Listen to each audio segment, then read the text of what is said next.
يا نبي سلام عليك، يا رسول سلام عليك، يا حبيب سلام عليك، صلوات الله عليك.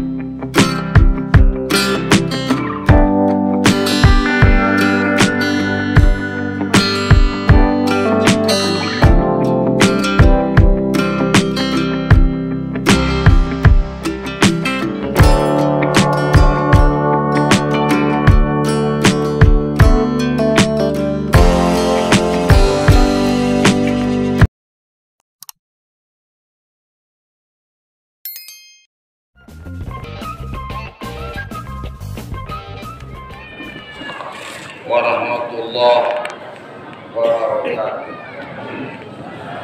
Bismillahirrahmanirrahim. Alhamdulillahi rabbil alamin.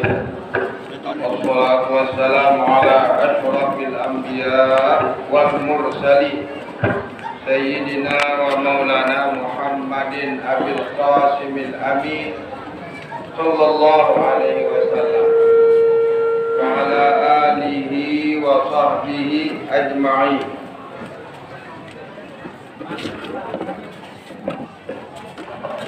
Rabbi shrah li sadri wa yassir li amri wahlul 'uqdatam min lisani yafqahu qawli wa saddid lisani wahdi qalbi bi rahmatika ya arhamar rahimin. Amma ba'd. Al-mukarramun, para masyayikh, para guru, para pimpinan pondok pesantren, kirain sudah di sana. Saudara dia berapa? Ya. Nanti beliau adalah pengasuh pondok pesantren Sirajul Ulum yang kami muliakan Bapak Gubernur Nusa Tenggara Barat, jabat yang mewakili beliau telah memberikan kepada kami kita semua tadi pencerahan-pencerahan mengenai masalah yang berkaitan dengan bermasyarakat, berbangsa dan bernegara. Bapak dari TNI Polri yang kami muliakan, seharusnya dan remnya di sini sudah putra rombong, tapi jarang datang. Dia itu kenapa mau segera pensiun? Tidak pernah ketemu selama ini, selalu waktunya yang didatangkan dan kami banggakan, kami muliakan. Adik-adik remaja, ibu-ibu, tiketnya hadirin hadirat rahimakumullah. Pertama-tama marilah kita memanjatkan puji syukur kehadirat Allah Subhanahu wa taala yang telah melimpahkan rahmatnya, karunia-Nya kepada kita semua, sehingga pada pagi menjelang siang kita dapat bermuajahah, bersilaturahim dalam acara yang sangat mulia, yaitu memperingati Isra dan Mi'rajnya Nabi besar Muhammad SAW dan juga Haul. Haul ini adalah khazanah budaya kita yang sangat melekat dengan identik dengan Nahdlatul Ulama, Ahlus Sunnah wal Jamaah An-Nahdliyah. Hingga alhamdulillah wa beberapa tuan guru yang dihaulkan. Menghaul tuan guru artinya mengenang perjuangannya, jasa-jasa yang pernah dia lakukan. Isra Mi'raj dan Haul. Alhamdulillah walhamdulillah kita bisa menghadirinya. Selawat dan salam lalu kita baca pada untuk baginda Nabi Sallallahu Alaihi Wasallam.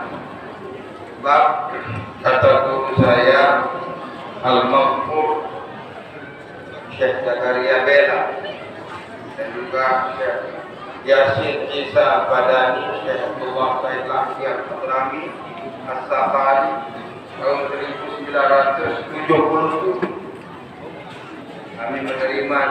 rumahnya beliau masing-masing, dan ada juga Syekh Abdullah Zailani Al-Hadrami As-Sarhari kami terima di Masjidil Haram mengaji Sunan Turmudi pada waktu itu. Persis membahas masalah selawat Nabi. Beliau bilang sama murid-muridnya pada waktu itu, Ayyuhullah asma' idza ra'aytumul masyakil wal mushkilah fasallu 'ala nabiyil mukhtar.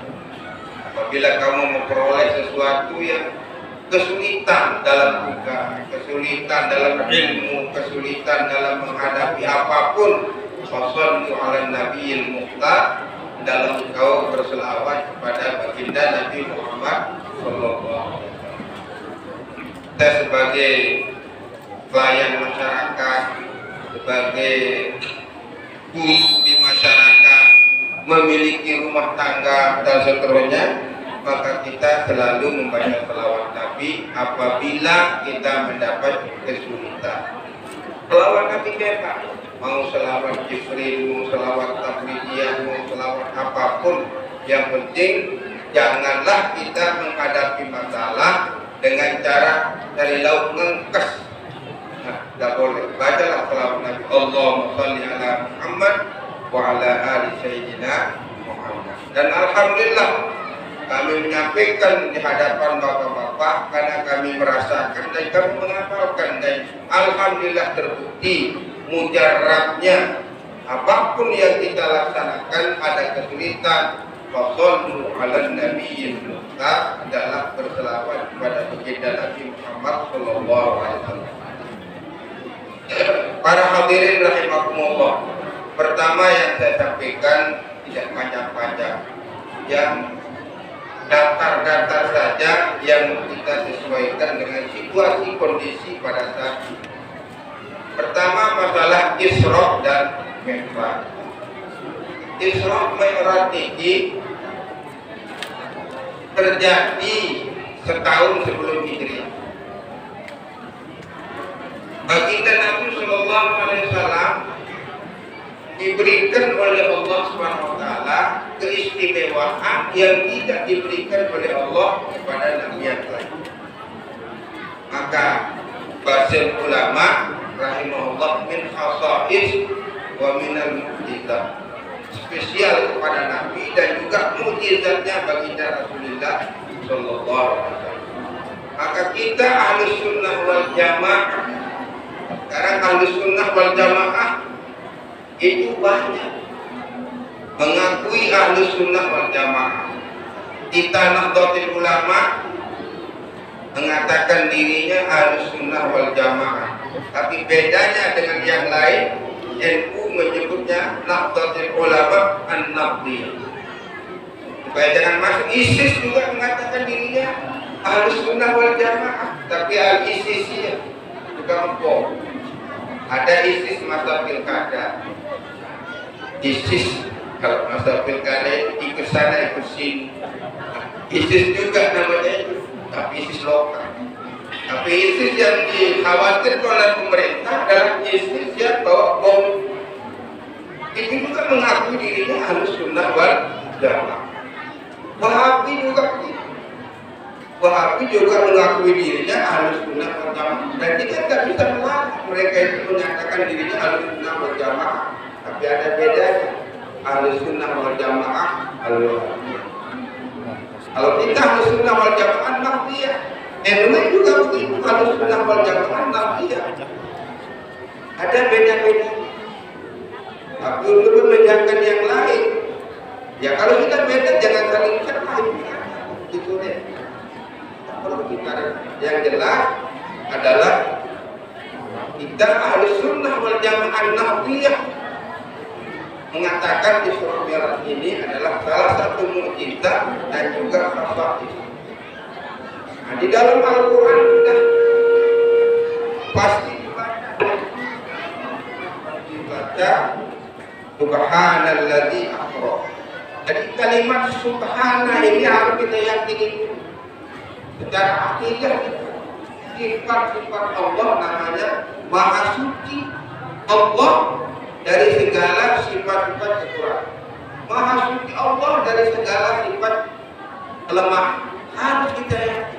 Karena apa? Isra Mi'raj ini akan dijelaskan, diterangkan sesuatu yang amrul khariqul lil 'ada.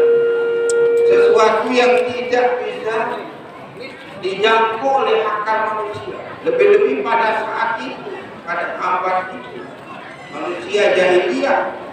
Maka yang ditampilkan oleh Allah bukan Mi'rajnya, Isra'nya. Karena itu yang dia lihat dengan mata kepala. Maka Allah mengawali dengan subhan. Maknanya apa? Supaya kita jangan bingung.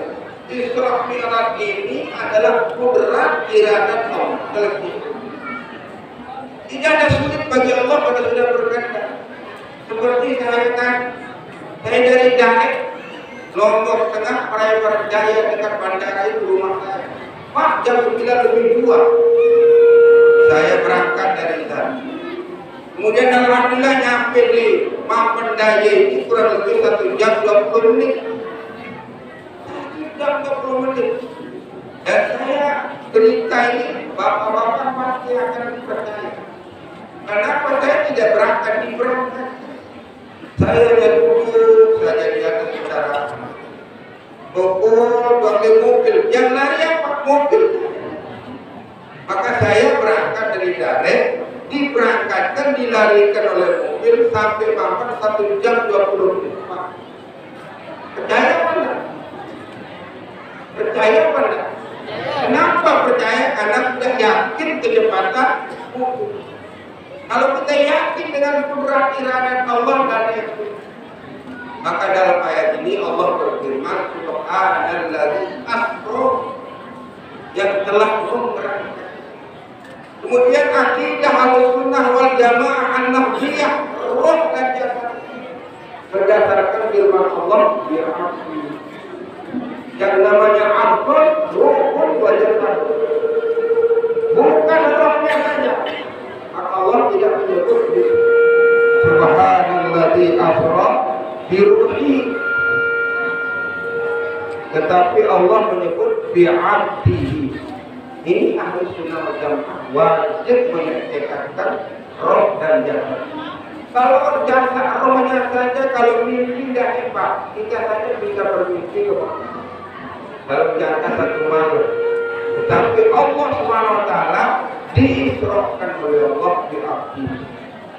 Kemudian Allah juga menyebut dalam Al-Quran itu tidak semalam suntuk. Kalau ada yang menyatakan semalam suntuk, salah. Allah menyebut dengan pakai nakira, Subhanalladzi asra bi 'abdi lailan. Lailan dalam kaidah Arab tufidul tillah. Sebenarnya maka seorang ulama besar namanya Syekh Nawawi Al-Bantani. Nah, kita punya ulama yang berasal dari Indonesia, berdomisili di Mekah, itu dikenal dengan ulama Mekah, Syekh Nawawi Al-Bantani. Kemudian Syekh Khatib bin Al-Babaw, Syekh Abdul Hamid Palembang, kemudian Syekh Allah Sayyidina Muhammad Yasin Al-Badani, Syekh Zakaria Abdullah Bella. Itu asalnya dari Indonesia, melekat di Indonesia.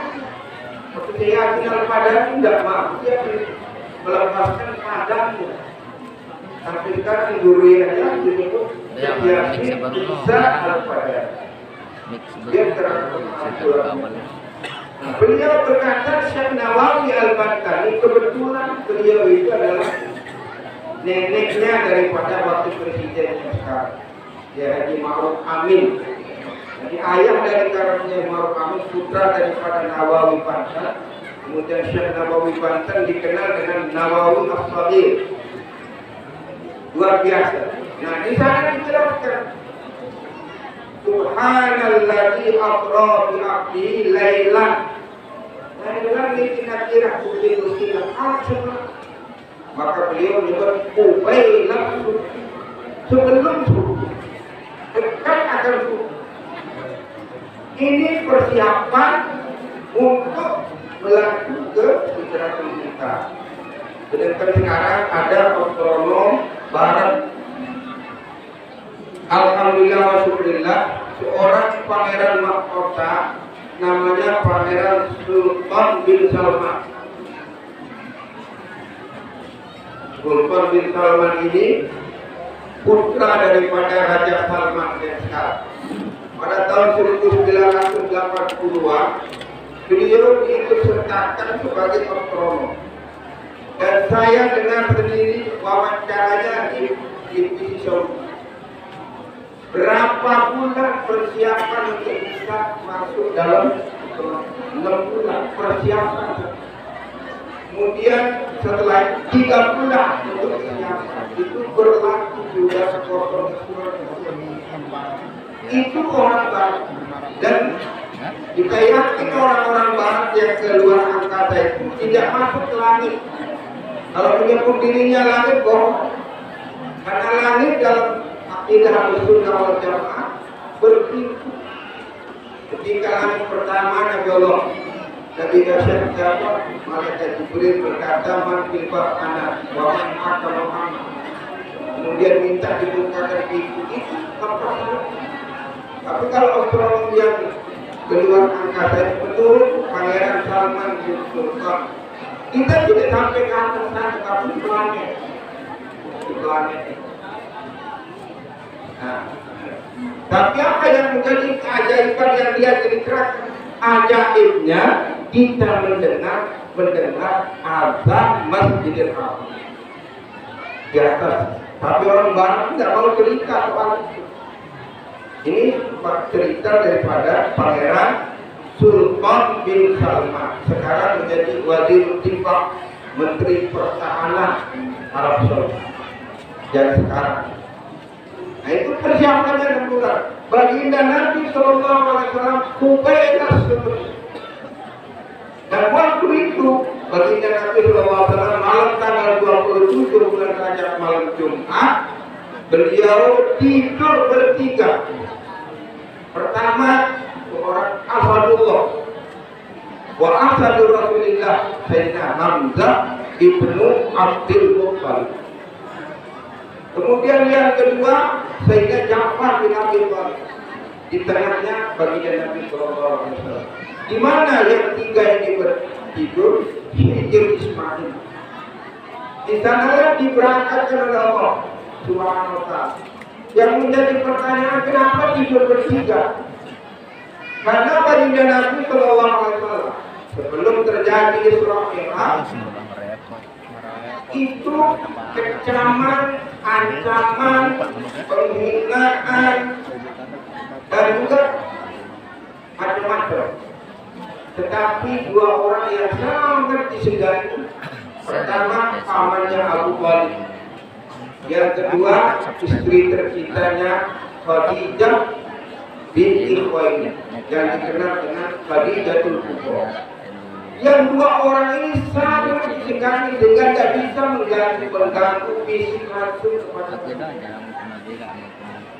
Tetapi meninggal yang dua ini dalam 1 tahun. Pertama kali meninggal dunia Khadijah Abu Thalib. Ketika Abu Thalib meninggal dunia, baginda Nabi sangat berambisi supaya Abu Thalib meninggal dunia mengucapkan sampai Abu Thalib berkata ya, sampai Rasulullah berkata ya amma qul asyhadu an la ilaha illallah wa anni rasulullah. Tapi Abu Thalib akan mengucap syahadat, datanglah sepupunya Abu Jahal, Abu Lahab. Memang Abu ini sudah ditutup polisi, yang namanya Abu sudah ditutup. Mau NU tidak, mau NU tidak, mau Muhammadiyah tidak, mau kemana sulit jatuh orang Abu. Kalau sudah jelas mereknya jangan ada sulit jatuh. NU ya NU, Muhammadiyah Muhammadiyah, NU ya NU. Yang Abunya sudah. Abu Jahal Abu Lahab, asbabatan ini abaika wa ummatika. Ya Muhammad, ya Abu Thalib, akan kamu meninggalkan agama leluhur. Pendek sapi, orang baru lahir yang kamu dengar. Maka Abu Thalib tidak jadi mengucap syahadat, kemudian meninggal dunia dalam keadaan tidak bersyahadat. Inilah yang menjadi kesedihan baginda Nabi Sallallahu Alaihi Wasallam, bukan karena pembelaannya, Tapi Abu Talib yang membesarkan, yang mendidik, yang segala-galanya sampai kawin dengan Khadijah sapi mandiri. Itu jasanya Abu Talib. Membela agama itu Abu Talib. Tapi sayangnya meninggal dunia non muslim. Maka Allah menurunkan ayat innaka la tahdi man ahbabta walakin Allah yahdi man yasha. Baru kena kandungan berbeda. Tidak lama kemudian meninggal juga Khadijah. Sehingga sekarang siapa yang membela Nabi untuk diganggu fisiknya? Maka Nabi berikhtiar, berusaha untuk menghindar dari gangguan manusia. Maka dia berhijrah ke Taif. Tetapi di Taif masuk berpengaruh juga oleh orang pemuda-pemuda Makkah. Jangan diterima Muhammad kalau datang ke sini, karena kita merusak tatanan masyarakat kita. Maka pemuda Taif ini bersatu menolak kedatangan Khadijah. Sampai Nabi terlewat dipukulan di sampai berdarah kakinya. Tapi Sayyidina Ali mengaminnya. Apa katanya Rasulullah? Saya khawatir kalau terus-menerus mengganggu urusan Allah, maka Allah akan memurkai orang Taif. Karena hukum nasional, hukum internasional, hukum adat, lokal maupun regional tidak boleh diganggu yang namanya putusan. Ini semua. Maka Rasulullah memutuskan tidak jadi hijrah ke Taif, kembali ke Mekah. Kurang lebih 30 kilo dari Taif ada sebuah kebun. Dan alhamdulillah tahun 1978 saya bersama guru saya Syekh Ismail Usman Z Al-Yamani Al-Makki berziarah ke Taif ke makamnya Abdullah bin Abbas. Sekembali kami berziarah ke makam Abdullah bin Abbas, kami istirahat di kebun itu. Beliau bilang sama murid-muridnya dua bis, ayyuhal aulad, hadzal makan wa hadzal makan. Di sini tempat inilah kali kita berteduh. Ketika kembali dari waktu, datanglah malaikat Jibril pada saat itu menawarkan, ya Muhammad, kami membawa malaikat yang menguasai gunung. Mau gunung yang mana? Supaya orang Taif ini semuanya habis mati. Tapi baginda Nabi bilang apa? Jangan. Allahumma di qaumi fa innahu la nabi. Seorang nabi dipelihara oleh batu, kemudian terlewat, dihina, tetapi dibalas dengan apa? Doa. Ini panutan kita. Maka kalau kita mendapat penghinaan, mendapat gangguan, pertama kali adalah doa mereka itu. Doalah kepada mereka itu supaya hatinya menjadi lunak. Coba bagi Nabi, Allahumma di qaumi fa innahu la ya'lam. Baginda Nabi kembali dari Taif ke Mekah, maka sepakat Quraisy. Pada waktu itu adalah orang-orang Quraisy yang sudah masuk Islam. Kalau kita biarkan Muhammad berkeluyuran berdakwah, bahaya. Maka harus kita menjaganya. Itu sebabnya baginda Nabi malam Jumat tanggal 27 bulan Rajab mensari tidur di Hijr Ismail bersama Sayyidina Hamzah, baginda Nabi, dan di sampingnya Ja'far bin Abi Thalib. Itu sebabnya. Maka datanglah malaikat Jibril membawa baginda Nabi SAW tidak langsung ke Sidratul Muntaha, tidak langsung ke Masjidil Aqsa, disinggahkan dulu baginda Nabi ke sumur Zamzam. Sumur Zamzam dengan Hijr Ismail kurang lebih 60 meter jaraknya Hijr Ismail dengan Zamzam. Nah, di sanalah baginda Nabi SAW dibaringkan kemudian dioperasi nilfaker, ini kata Syekh Nawawi Al-Badr, nilfaker sampai di atas pusatnya, bukan di bawah pusat, karena bawah pusat Allah. Kemudian dikeluarkan hatinya, baru disucikan, dibersihkan, bukan karena kotor, tetapi untuk menambah persiapan karena akan menghadap kepada Allah SWT. Wa mala'ahu, pertama ilmu. Maka orang yang semakin luas ilmunya, semakin dia memiliki kepercayaan diri. Karena sempurna ilmu, maka mereka ini tahunya benar sendiri. Itu bedanya. Yang luas ilmunya itu akan memiliki wawasan, memiliki segala tindak tanduk yang sangat profesional, memiliki segala-galanya. Wa madar ilmu. Yang kedua, hikmatan, kearifan. Tidak semua orang arif. Banyak orang alim tapi kurang arif. Yang ceritakan sedikit di Madura itu ada sebuah kampung penuh dengan tuan guru, tapi ada jenis-jenis tuan guru yang suatu muda, masih kemudian muda, ada 3 yang paling lintir.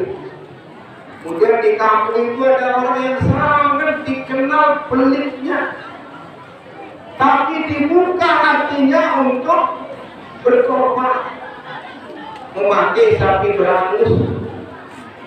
Tapi orang yang pelit ini harus seekor sapi ini untuk 8 orang. Maka dibawalah kepada kiai yang muda. Oh, tidak bisa. Kalau sapi itu sebenarnya apapun, wala ya dulu illa bisa diambil. Walaupun kalau mungkin walaupun kalau hari walaupun yang paling tidak. Akhirnya orang ini kalau tidak bisa, Pak Kiai saya ajari korban sama itu. Mungkin yang kiai yang ini dari mana? Jawaban kiai yang kedua ini juga sama. Wala yajuzu illa lisabi amfar.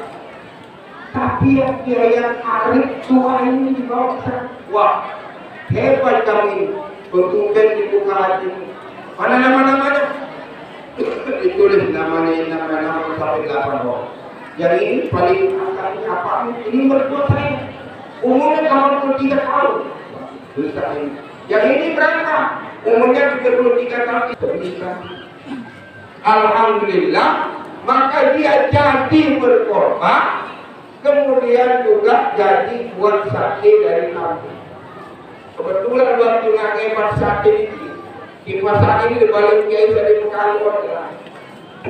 Karena mereka kurang alim tapi tidak arif. Tapi orang ini alim dan arif cara menyelesaikan masalah. Maka harus para ulama ini memiliki sifat ilmah wa hikmatan wa hilman. Hilmah itu ada sabar, ada sabar, wa yakinan dan keyakinan. Inilah yang diisi ketika baginda Nabi Muhammad SAW diisrokan oleh Allah minal masjidil haram ilal masjidil aqsa. Setelah terjadi pengisian itu, maka Jibril berkata, wahai Muhammad, sudah ada kesiapan di luar untuk memberangkatkan engkau. Nabi Muhammad tidak siap. Maka dilihatlah di sana binatang namanya kurang. Kurang katanya Syekh Nawawi Badr minal ban, pecah. Wakilah minal bari. Jauh bagian ulama menyebut dari bari artinya sangat putih. Dan kurang ini saking gembiranya akan dilinggihi oleh baginda Nabi, maka melengket menggah malaikat Jibril alaihissalam. Amat astahi ya kurang. Kamu tidak punya malu. Siapa yang akan menunggak sekarang? tidak ada manusia seabal Muhammad alaihi wasallam. Maka burak niki katanya ulama akan kita lihat nanti di surga. Karena salah satu binatang yang akan menjadi isi surga di antaranya nomor 1 burak. Kenapa burak masuk surga? Karena kendaraannya para nabi. Yang kedua namau. Namau artinya semut, diabadikan oleh Allah dalam Al-Quran menjadi nama surah. Apa yang terjadi pada nama semut ini?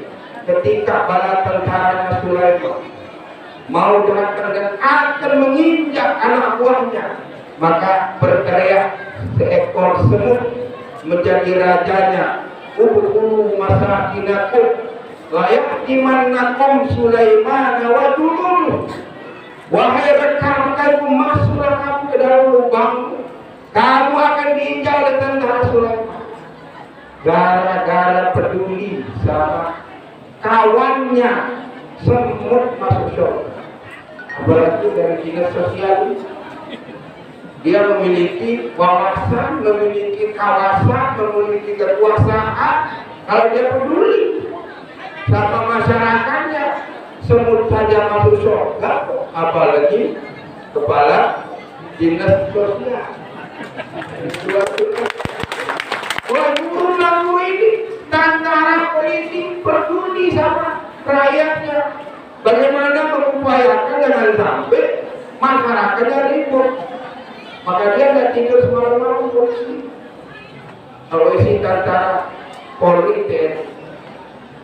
Kenapa kita sampaikan ini? Karena kita tahu apa yang kita lakukan menyangkut untuk orang banyak, keselamatan orang banyak, min asbabi dukhulil jannah. Sebab kita masuk surga. Bukan kata saya. Ini kata dari seorang ulama besar dari Indonesia, ulama Mekah, namanya Syekh Nawawi Al-Bantan. Ada juga yang paling masuk surga, namanya Aco. Aco. Itu nanti rumah timur Aco. Bakso, anjing ini masuk surga. Dan jangan diketawain, anjing itu paling jenius, paling merontakkan Juhaima di Masjidil Haram tahun 1980. Terjadi kudeta. Masjidil Haram dikuasai oleh seorang jenderal polisi namanya Juhaima. Dan dia memakai topeng agama. Orang hafal Quran, tapi hafal Quran dia bodoh. Karena tidak semua orang hafal Quran alim. Ini sebab kita terpancing sama orang luar sana. Ini menghafal Quran dapat beasiswa. Anak itu dimasukkan ke sana menjadi wahab. Gara-gara apa? Gara-gara dipancing dengan hafal Quran dan beasiswa. Ya kalau bukan anak-anak kita yang harus memasukkan anak kita pada sekolah wajib. Tidak tahu sekolah wajib dimasukkan ke sana. Jangan salahkan anak-anak. Kita yang salah. Kita yang salah. Orang yang masuk peralatan itu orang NU kok. Tidak ada ribut-ribut di masa depan. Ini anaknya orang NU, pengurus NU, kemudian diiming-iming beasiswa, kemudian mendapat beasiswa dan hafal Quran. Tidak menjamin kalau kita masuk ke sekolah, kita ke sekolah yang hafal Quran, jangan lihat hafal Qurannya, lihatlah pemimpin berpikir apa enggak. Kalau hanya hafal Quran, belum tentu dia mengerti apa yang dia baca. Belum tentu dari deretan sini sampai deretan ini berapa ayat yang dihafal. Tapi saya tidak jamin mengetahui makna daripada ayat itu. Hanya fadilahnya, kelebihannya Al-Quran. Tetapi tidak sedikit madrasah NU, madrasah NW yang di sana ada tahfidz Qurannya. Sangatlah salah kita memasukkan anak kita sudah tahu itu madrasahnya tidak sama dengan payungnya kita masukkan ke sana. Yang salah siapa? Bukan anak, orang tua. Maka haruslah kita selektif memasukkan anak-anak kita. Kalau kita orang NU masukkan anak kita di madrasah itu habis perkara.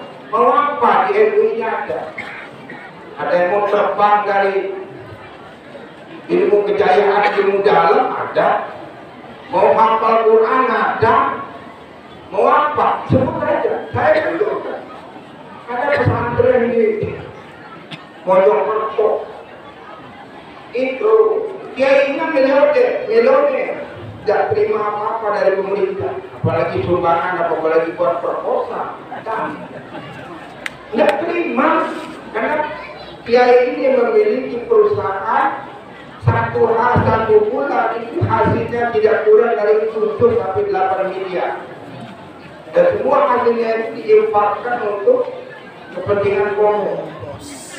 Namanya kalau mau tahu madrasah itu namanya Pondok Pesantren Amanatul Ummah. Di internet Pak. Kemarin ke Dare, kemudian ke Mataram melantik UNU. Saya hadir di sana, Pak Gubernur juga hadir.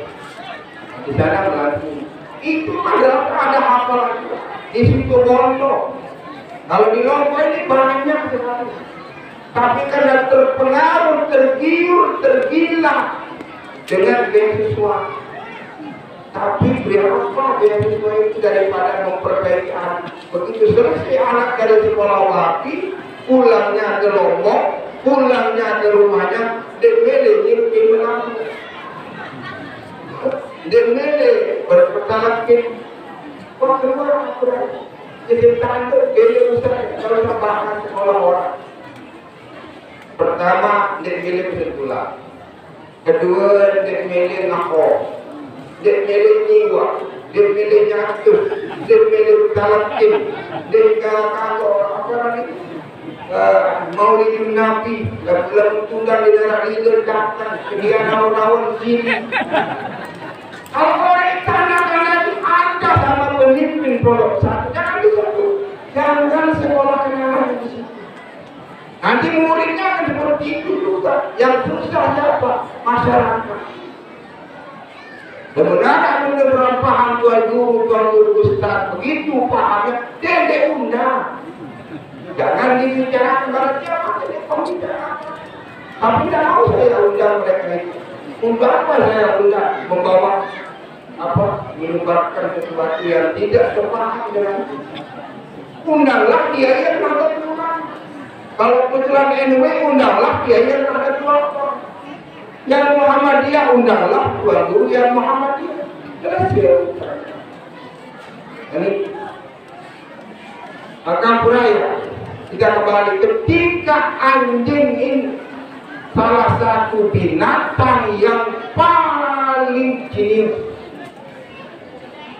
sehingga waktu itu di Masjidil Haram pemberontak itu dan tidak boleh masuk manusia, dijaga oleh seekor anjing, pangkatnya kolonel.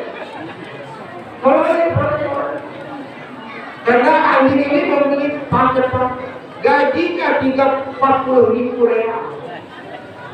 Haji anjing. Untuk apa? Menjaga pintu Masjidil Haram pada tahun 1980. Dan di sana di Mekah itu mazhab Syafi'i najis anjing. Mazhab Maliki tidak najis anjing. Mazhab Ahmad bin Hanbal tidak najis anjing. Syafi'i yang menyatakan najis. Maliki tidak najis. Hambali tidak najis.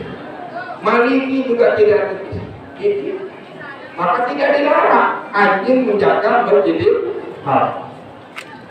Nah ini. Saking jeniusnya anjing ini, ada 7 pemuda pada saat itu menjadi buronan pemerintah karena tidak sesuai dengan akidah pemerintah. Yang 7 pemuda itu dalam kitab Kanzul Asrar, belum bisa baca, min ashabil kahfi yang liha, Maslina, Marnus, Jabarnus, Syazanus, Kafastatiu. Anjingnya namanya Qitmir. Jiniusnya anjing ini melihat 7 pemuda menjadi buronan, diikuti oleh anjing. Sampai yang 7 itu masuk ke dalam gua. Kemudian anjing berdiri di depan gua. Coba perhatikan anjing, tidak pernah tidur malam ini. Dia tak tidur anjing. Siapa anjing? Nah, ketika itu maka tidurlah Ashabul Kahfi. Tetapi ketika tidur dijaga oleh anjing ini.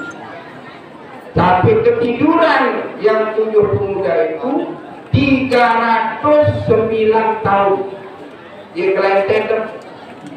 Kalau belum sudah percaya baru syahadatnya. Karena itu diabadikan oleh Allah dalam surat Kahfi. Wasdadu tis'a. Nah, anjing yang sangat setia pada 7 ulama ini oleh Syekh Nawawi Banten akan menjadi anjing yang masuk surga. Anjing nyadar tidak, bersedekah tidak, berinfak tidak, tak pernah berselawat kepada Nabi, tetapi kesetiaannya sama 7 ulama ini maka diabadikan menjadi anjing yang akan masuk surga.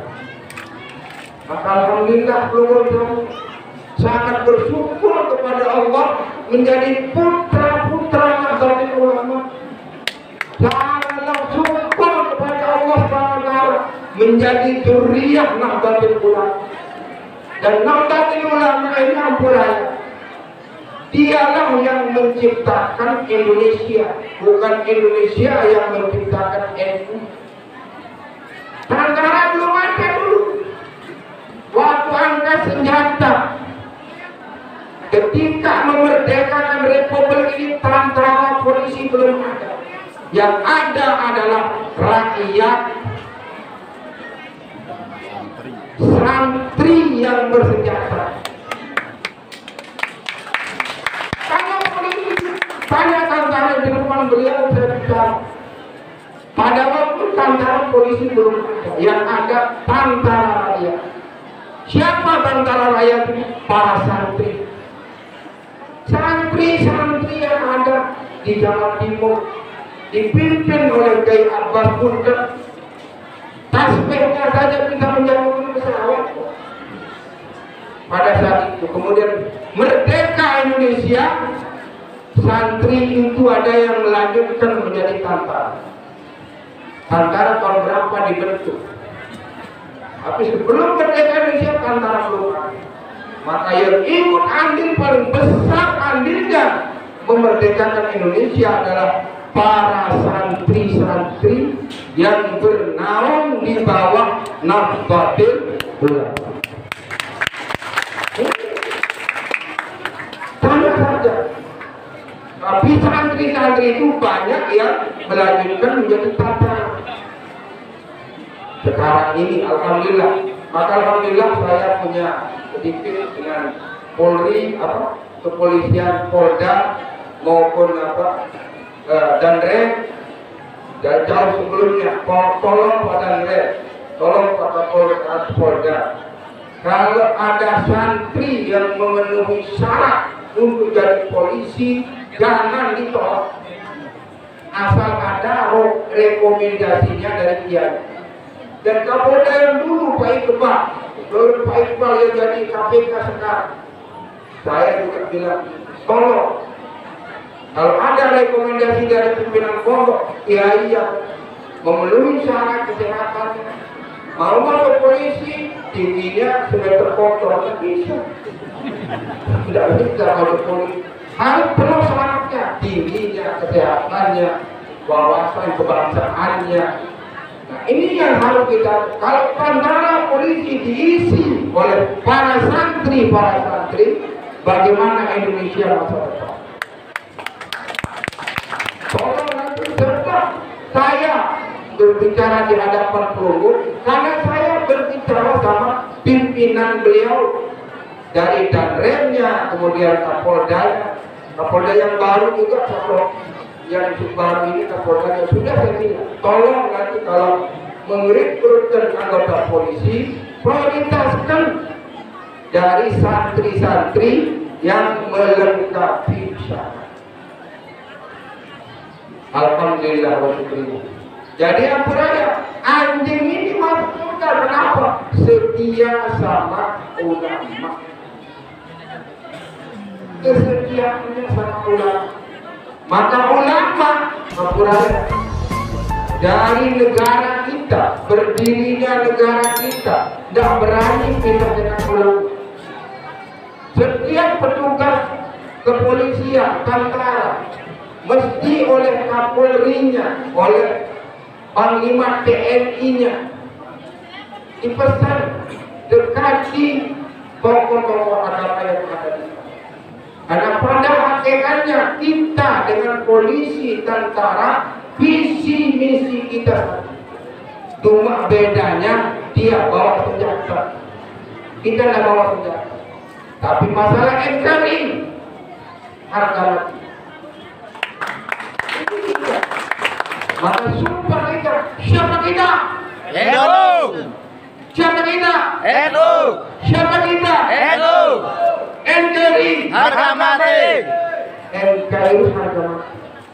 Ada orang yang ingin mau merubah haluan negara kita, merubah menjadi hal-hal itu adalah tidak berhak hidup di Indonesia. Untuk mendirikan negara Islam, merubah Pancasila. Ini Pancasila itu sudah kesepakatan kita. Undang-undang dasar sudah menjadi kesepakatan kita. Tidak bisa dirubah lagi. Mereka yang macam-macam itu merubah. Ini yang membahayakan bagi bangsa. Maka NKRI harga mati. Pancasila jaya. Itu sumpah. Nahdlatul Ulama bersumpah seperti kalau tidak berani bersumpah, tidak berani seperti itu, bukan Nahdlatul Ulama yang sejati. Harus kita menegakkan. Maka tadi pukul wakaf, subhanul wakaf, itu adalah kalangan sebelum Indonesia merdeka. Dan itu isinya adalah cinta tanah air. Maka pada era Ki Haji Maimun Zubair baru dijadikan sebagai lagu. Tapi dulu ketika pembuatannya yang pertama kali itu adalah cara mengelabui Belanda dan Jepang. Hakikatnya sedang memasukkan ideologi kemauan bangsa ini untuk menjadi bangsa yang merdeka. Alhamdulillah. Maka alhamdulillah walhamdulillah Lubuk Sapi sebagai Nahdlatul Ulama ditinggalkan oleh ulama yang wajib kita lestarikan dari dulu sampai sekarang. Maka Nahdlatul Ulama memiliki kaidah harus diketahui dan diamalkan kaidah muhafadzah ala qadimis salih wal akhdhu bil jadidil aslah. Muhafadzah ala qadimis salih, tradisi lama yang ditinggalkan oleh leluhur kita haruslah kita jaga. Wal akhdhu bil jadidil aslah, dan mengambil sesuatu yang sangat besar manfaatnya yang baru. Karena tidak semua yang baru bermanfaat. Ada juga yang baru tapi memudaratkan. Maka NU memilah begini. Al-akhdhu bil jadidil aslah wal akhdhu bil jadidil al-hafadzah ala qadimis salih wal akhdhu bil jadidil aslah. Ini NU. Kemudian NU berpolitik. Ingat Nahdlatul Ulama ada garis politiknya. Seperti saya Rais Suriah Nahdlatul Ulama Kabupaten Lombok Tengah, saya pegang prinsip itu. Tidak kemana-mana, ada di mana. Ini NU itu. Sila silakan NU di Golkar, silakan NU di PKB, silakan NU di P3, silakan NU di PDI, silakan NU di apa ya? Gerindra, Nasdem, silakan. Dan semua apa-apa ada di partai itu. Karena kita memiliki garis berpartai berpolitik, bukan NU tidak berpolitik, tetapi politiknya NU adalah tidak kemana-mana, ada di mana-mana. Saya kalau bicara ini saya di sini. Tapi kalau bersama orang Golkar, saya diundang datang, diundang sama PDI, karena itulah NU. Pada pengurus inti Nahdlatul Ulama, Suriah Nahdlatul Ulama, Tamfidiyah Nahdlatul Ulama, tetap berprinsip berpolitik, tidak kemana-mana, ada di mana-mana. Ada yang jelas, Pak. Apa mana? Nah, insya Allah jamaah sekalian, mudah-mudahan panjang umur. Amin. Kita ber-NU, kita bernahdlatul ulama, kita menjaga peninggalan para ulama, para sesepuh Nahdlatul Ulama, dengan tidak sekali-kali mencela orang lain. Berbeda paham silakan, berbeda pendapat silakan, tetapi yang berbahaya berbeda pendapat. Ini yang susah ini diatur, berbeda pendapat. Kalau pada beda pendapat biasa, tetapi haruslah dengan penuh kearifan kita menyelesaikan masalah. Dan mudah-mudahan kita Nahdlatul Ulama, ketika ada kejadian di sini, saya pesan kepada teman-teman, jangan sampai membawa bendera NU. Tolong jangan sampai membawa bendera NU. Kalau bendera NU dibawa, berarti akan menjadi nasional. Tapi alhamdulillah teman-teman dari Sukarbilu, teman-teman dari Mamban, teman-teman dari macam-macam, tidak ada yang membawa NU, tetapi membawa nama Ahlus Sunnah wal Jamaah. Alhamdulillah. Mudah-mudahan ada manfaatnya. Wallahul muwaffiq ila aqwamit thariq. Wassalamualaikum warahmatullahi wabarakatuh.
سلام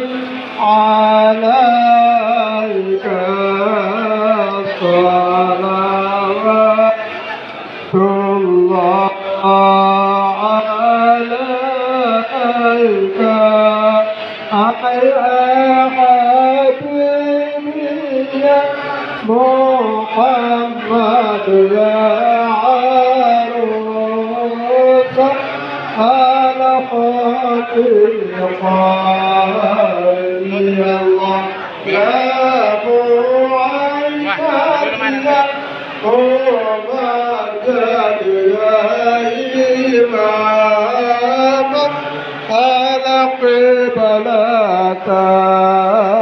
القبلتين يا نبي سلام عليك يا أبو بكر نصدق يا عمر عثمان وعلي فاطمة رسول الله على محمد صلى الله عليه وسلم صلى محمد صلى الله